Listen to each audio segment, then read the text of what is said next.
السلام علیکم ورحمۃ اللہ وبرکاتہ۔ امید ہے کہ آپ سبھی پر خیر و عافیت سے ہوں گے۔ جیسے کہ آپ کے علم میں ہیں جیسے کہ بقرعید کے ایام چل رہے ہیں، ذی الحجہ کا چاند بھی نظر آنے والا ہے، اسی موقع کی مناسبت سے میں نے ایک موضوع شروع کیا ہے، قربانی کے احکام۔ اور یہ ہے کہ میں کل قربانی کس پر واجب ہے، آیا قربانی کی نعمت جائز ہے، وہ قربانی کن جانوروں کی جائز ہے، وہ بیان کی تھی۔ آج میں بیان کروں گا کہ قربانی کے گوشت کو کس طرح تقسیم کیا جائے گا، اور جو چند غلطیاں اس کی اصلاح کی جائے گی۔ آیا کہ قرآن جو یہ قربانی ہی آیا کہ سنت ابراہیمی ہے، سنت نبوی ہے، وہ بھی کیا ہے مختصراً بیان کی جائے گی۔ تو آپ سے درخواست ہے کہ آپ دیکھیں عمل کی نیت سے بیٹھیں، اس کو آگے شیئر کرنے کی نیت سے بیٹھیں، ٹھیک ہے۔ اور جیسے کہ جس کے اندر آتا ہے انما الاعمال بالنیات، اعمال کا دار و مدار نیت سے ہے۔ سر سب شاداب رہے میرا وہ امت جو میری بات کو سنے لوگوں تک پہنچے۔ چلتے ہیں درود شریف اپنے موضوع کی طرف، درود شریف پڑھ لیجئے۔ اللہم صلی علی محمد وعلی آل محمد کما صلیت علی ابراہیم وعلی آل ابراہیم انک حمید مجید۔ اللہم بارک علی محمد وعلی آل محمد کما بارکت علی ابراہیم وعلی آل ابراہیم انک حمید مجید۔ قربانی کا گوشت اگر کئی آدمیوں کے درمیان مشترک ہو تو اس کو اٹکل سے تقسیم کرنا جائز نہیں، بلکہ خوب احتیاط سے تول کر برابر حصہ کرنا درست ہے۔ اگر کسی کے حصے میں سر اور پاؤں لگا دیے جائیں تو اس کے وزن کے حصے میں کمی جائز ہے۔ قربانی کا گوشت خود کھائیں، دوست احباب میں تقسیم کریں، غریب مسکینوں کو دیں، اور بہتر یہ ہے کہ اس کے 3 حصے کر لیں، ایک اپنے لیے، ایک دوست احباب عزیز اقارب کو ہدیہ دینے کے لیے، اور ایک ضرورت مند ناداروں میں تقسیم کرنے کے لیے۔ اگر کم از کم تہائی حصہ خیرات کر دیں، لیکن اگر کسی نے تہائی سے کم گوشت خیرات کیا، باقی سب کھا لیا یا عزیز اقارب کو دے دے، تب بھی گناہ نہیں۔ یہاں بیان کیا جا رہا ہے کہ اگر جیسے کہ کوئی بھائی وغیرہ ہیں یا دوست وغیرہ ہیں، قربانی جیسے کہ عام طور پر ہوتا ہے کہ وہ ملا کر گائے کو لے کر آتے ہیں، قربانی کرتے ہیں، تو یہ ہے کہ اگر اس کے اندر گوشت دیا جائے گا تو خوب تول کر کیا ہے برابر حصے، مثال کے طور پہ اگر 15 کلو حصے میں آ رہے ہیں تو سب کو کیا ہے 15 کلو حصے کلو گوشت دیا جائے گا۔ یہ نہیں کہ آپ ترازو کی بغیر اٹکل کے ساتھ دے رہے ہیں، بس جتنا آگے اپنی اندازے کے مطابق جسے کہتے ہیں وہ آپ دے رہے ہیں، اس طرح نہیں ہے، بالکل کیا ہے پوری ناپ تول کر آپ کو پورا کیا جائے گا۔ اگر آپ نے کسی کو پاؤں وغیرہ یا سیری وغیرہ سر وغیرہ دیا ہے آپ نے، تو آپ وہ کیا ہے اس تول کے اندر آ جائے گا، ٹھیک ہے۔ یہ نہیں ہوگا کہ یہ تو زائد چیز ہے ہم گوشت اوپر لیں گے، نہیں، بلکہ اس کو بھی کیا ہے تولا جائے گا، گوشت میں کمی کی جائے گی۔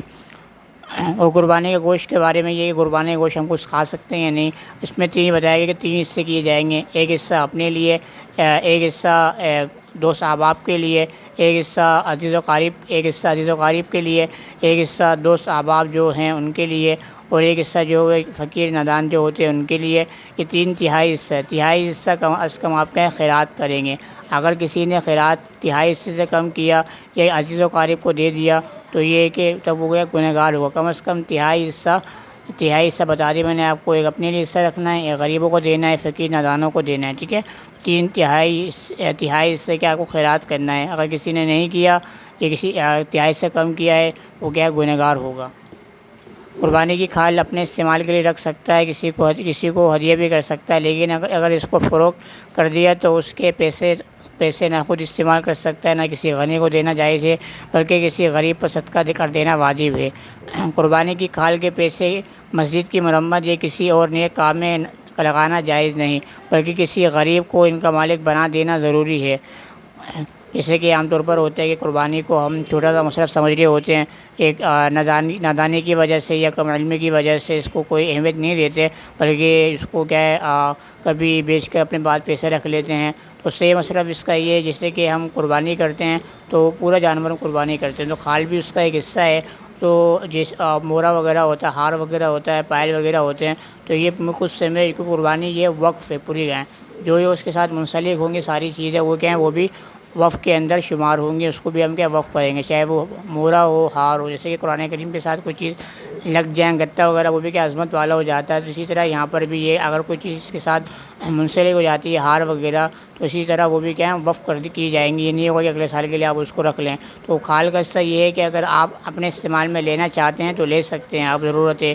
اور جسے کہ عائشہ رضی اللہ عنہ کی روایت میں آتے کہ انہوں نے اپنے ضرورت کے لیے اس کو استعمال کیا تھا بطور مشیز ہے کہ، تو اس سے بھی اس کی بات کی تائید ہوتی ہے۔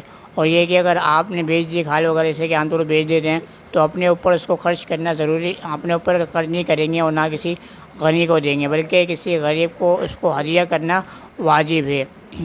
قربانی کی کھال یا اس کی رقم کسی ایسی جماعت یا انجمن کو دینا درست نہیں جس کے بارے میں اندیشہ ہو کہ یہ مستحقین کو نہیں دیں گے، بلکہ اس جماعتی پروگراموں مثلاً کتابوں اور رسالوں کی طباعت و اشاعت، شفا خانوں کی تعمیر، کارکنوں کی تنخواہ وغیرہ میں خرچ کریں گے، کیونکہ اس رقم کا کسی فقیر کو مالک بنانا ضروری ہے۔ البتہ ایسے ادارے کو دینا درست ہے جو واقعی مستحقین میں تقسیم کرے، اور جیسے کہ یہ عام طور پر ہوتا ہے کہ جیسے کہ یہ وقتاً سارا سال کئی ادوار سے یہ چلتا ہوا آ رہا ہے کہ تنظیمیں جو ہوتی ہیں وہ قربانی کی کھالیں ہیں وہ عام طور پہ استعمال کرتی ہیں، تو آپ کو جس کے اوپر ادارے کے اوپر، جس فاؤنڈیشن کے اوپر آپ کو ٹرسٹ ہو، آپ کو معلوم ہے کہ یہ کیا مستحقین تک پہنچائیں گے تو آپ ان کو دیں گے۔ اگر آپ کو پتہ ہے کہ مستحقین تک نہیں پہنچائیں گے بلکہ کہ اپنے چیزوں کے اندر، جیسے کہ یہاں پر کہا ہے کہ رسالوں کے اندر، اپنی کتابوں کے اندر، اپنے اشاعت کے اندر، اور اپنے کارکن یا اپنی تنخواہ اپنے کارکن وغیرہ کو کسی کو کیا ملازم کو تنخواہ دیں گے تو اس سے آپ کو دینا درست نہیں ہے۔ اگر آپ کو یقین ہے کہ فاؤنڈیشن اچھی ہے، آپ کو یقین ہے کہ مستحقین یہاں پر ہیں تو آپ ان کو دینا، آپ ان کو دیں گے۔ جیسے دینی مدارس ہوتے ہیں، دینی جیسے کہ فاؤنڈیشن بنی ہوئی ہوتی ہے تو ان کو دینا درست ہے۔ قربانی کی جانوروں کا دودھ نکال کر استعمال کرنا یا اس کی پشم اتارنا درست نہیں۔ اگر اس کی ضرورت ہو تو وہ رقم صدقہ کر دینی چاہیے۔ یہ قربانی کا جانور جیسے ہوتا ہے تو اس کا دودھ وغیرہ بھی استعمال نہیں کر سکتے، اگر کسی نے کر لیا ہے تو اتنی رقم آپ کیا ہے صدقہ کریں، کیونکہ یہ وقف ہے، اللہ کے راستے میں آپ نے خرچ کی ہے، تو اس کا ہر جوز کیا ہے وہ کیا اللہ کے راستے میں آپ نے وقف کر دیا تو آپ اس کو استعمال نہیں کر سکتے آپ۔ قربانی کے جانوروں کی جھول اور رسی بھی صدقہ کر دینی چاہیے۔ قربانی کی کھال یا گوشت قصاب کو جو اجرت میں دینا جائز نہیں، اسی طرح امام یا مؤذن کو بطور اجرت دینا جائز نہیں۔ قربانی کے جانور کی جو رسی، جیسے کہ میں نے کہا تھا مورا ہو گیا، پائل وغیرہ ہو گئی، رسی ہو گئی، ساری چیزیں جب اس کا منسلک ہو گئیں، لگ گئیں، تو کیا وہ اس کے جو حکم اس کا ہوگا وہ بھی حکم ان سب پر صادق آئے گا، ان سب کو صدقہ یہ کرنا واجب ہے، ضروری ہے۔ یہ نہیں کہ آپ اگلے سال کے لیے رکھ لیتے ہیں، اگلے سال کام آئے گی، تو یہ کرنا بالکل درست نہیں۔ اب کھال وغیرہ کی اجرت، کھال کو بطور اجرت قصاب کو دینا یہ بھی درست نہیں ہے، اور کھال کو بطور اجرت امام کو دینا، مؤذن کو تنخواہ کے طور پر دینا یہ بھی کیا ہے درست نہیں ہے۔ اب وہ چیزیں بیان کی جا رہی ہیں کہ جن غلطیاں کی اصلاح بیان کی جا رہی ہے کہ جو غلطیاں ہمیں پائی جاتی ہیں تو اس کی اصلاح کے طور پر کچھ کیا اقوال ہیں، کچھ تو وہ بیان کیے جا رہے ہیں۔ بعض لوگ یہ کوتاہی کرتے ہیں کہ طاقت نہ ہونے کے باوجود شرم کی وجہ سے قربانی کرتے ہیں۔ لوگ یہ کہیں گے کہ انہوں نے قربانی نہیں کی، میں دکھاوے کے لیے قربانی کرنا درست نہیں، جس سے واجب حقوق فوت ہو جائیں۔ بہت سے لوگ محض گوشت کھانے کی نیت سے قربانی کی نیت کر لیتے ہیں، اگر عبادت کی نیت نہ ہو تو ان کو ثواب نہیں ملے گا۔ اگر ایسے لوگوں نے کسی اور کے ساتھ حصہ رکھا تو کسی کی بھی قربانی نہیں ہوگی۔ جیسے کہ بعض لوگ ہوتے ہیں، جیسے کہ عام طور پر ہوتا ہے کہ انسان اپنے آپ کو کمتر محسوس کر رہا ہوتا ہے، اپنے آپ کو محلے کے اندر یا فلاں کی گئے ہیں، یہ فلاں کی گئے ہیں، یہ تو وہ شوق کے اندر گائے کو لے کر آ جاتا ہے قربانی کرنے کے لیے۔ تو یہ ہے کہ اگر وہ اس طرح لے کر آ گیا تو اس کے واجب کیا ہے وہ واجب جو ہے وہ ادا بالکل بھی نہیں ہوگا، اس سے واجب ہے وہ فوت ہو جائے گا۔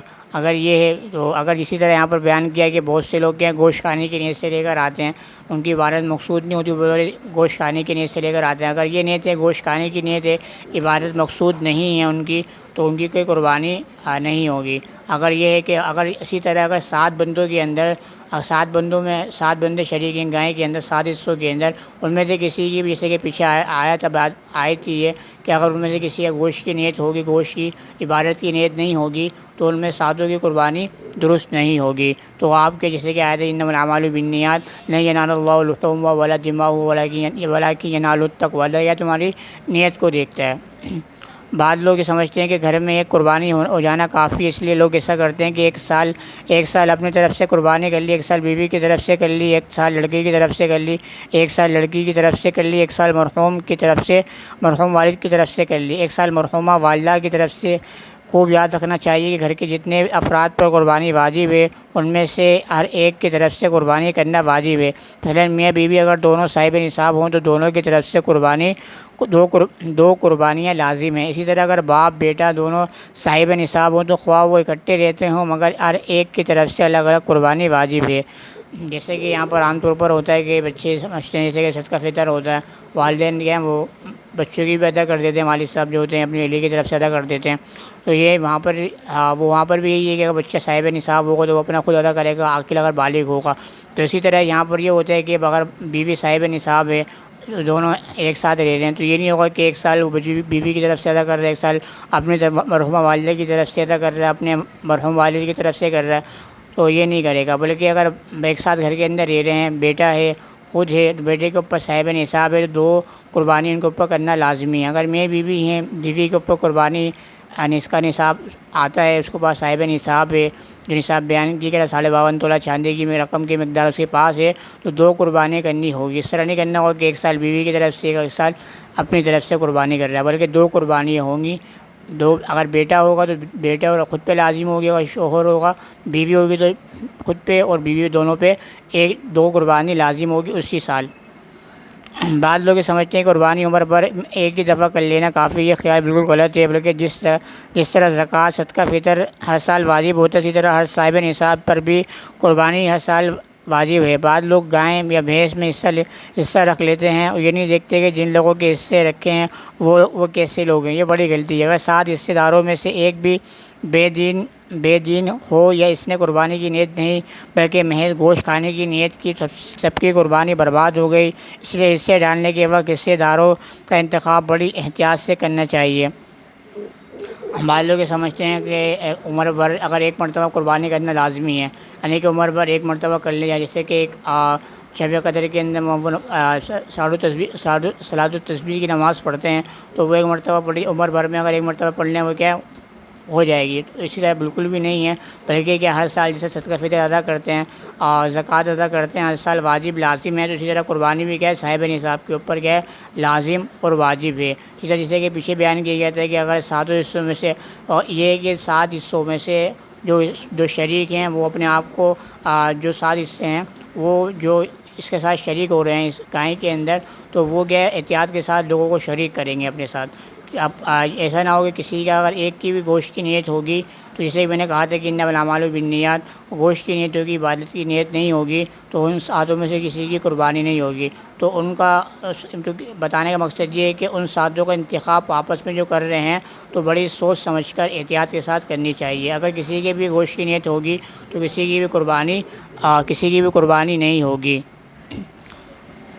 قربانی حضرت ابراہیم علیہ السلام اور حضور اکرم صلی اللہ علیہ وسلم کی سنت ہے۔ سوال قربانی کے بارے میں علماء سے تقریروں میں سنا ہے کہ سنت ابراہیمی ہے۔ ایک مولوی صاحب نے دوران تقریر فرمایا کہ سنت نبوی ہے، لہذا اس سنت پر حد الوسع عمل کی کوشش کرنی چاہیے، نہ کہ گوشت کھانے کا ارادہ۔ ایک آدمی مجمع سے اٹھا اور اس نے کہا مولوی صاحب سنت ابراہیمی ہے، ہمارے نبی کی سنت نہیں۔ مولوی صاحب نے فرمایا واقعی سنت ابراہیمی ہے، مگر ہم کو سنت نبوی سمجھ کر قربانی کرنی چاہیے۔ آدمی نے کہا آپ غلط مطلب بیان کر رہے ہیں۔ آدمی گھنٹے بحث کے باوجود وہ شخص قائل نہیں ہوا۔ براہ کرم اس مسئلے پر روشنی ڈال کر ہمیں بھی اندھیرے سے نکالیں۔ جواب، لغو بحث تھی۔ قربانی ابراہیم علیہ السلام کی سنت تو ہے ہی۔ جب ہمارے نبی صلی اللہ علیہ وسلم نے اس پر فرمایا اور اس کا حکم دیا تو حضرت صلی اللہ علیہ وسلم کی سنت بھی ہوئی، دونوں میں کوئی تعارض یا تضاد تو نہیں۔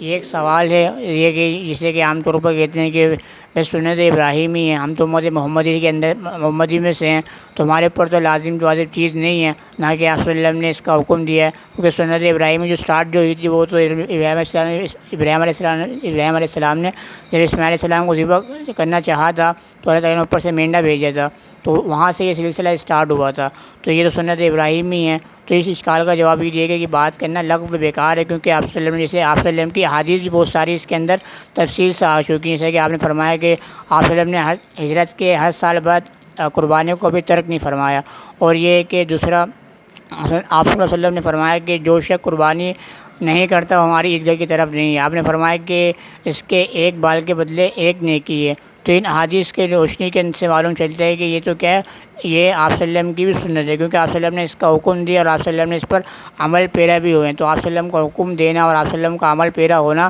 تو اس سے کیا ہے یہ بات کا یہ دونوں کا تضاد کیا ہے ختم ہو جاتا ہے، کہ سنت ابراہیمی ہے، سنت نبوی ہے، تو اس سے سنت نبوی ہونا بھی معلوم ہوتا ہے۔ تو یہ چیزیں 3 شک و شبہات تھیں جس کی میں نے اصلاح کی ہے، امید ہے کہ آپ کو پسند آئی ہوں گی۔ اگر کچھ باتیں اگر آپ کو پوچھنی ہوں تو مجھ سے کمنٹس کر سکتے ہیں، مجھ سے پوچھ سکتے ہیں، انشاءاللہ تعالی میں آپ کی ساری باتوں کا جو وقتاً فوقتاً انشاءاللہ جواب دوں گا۔ اور یہ ہے کہ کل انشاءاللہ تعالی اور بات کو اور مزید جو ہے آگے بیان کیے جائیں گے۔ اور میرے آپ سے ریکویسٹ ہے کہ میرا چینل ہے آپ کے مسائل اور ان کا حل، ان کو آپ سبسکرائب کیجئے، شیئر کیجئے، بیل آئیکن کے بٹن کو کلک کیجئے۔ کل انشاءاللہ تعالی آپ سے اسی موضوع کے اوپر میں آپ کو شیئر کرتا نظر آؤں گا۔ میں آپ سے اجازت چاہتا ہوں۔ السلام علیکم ورحمۃ اللہ وبرکاتہ۔ اللہ حافظ۔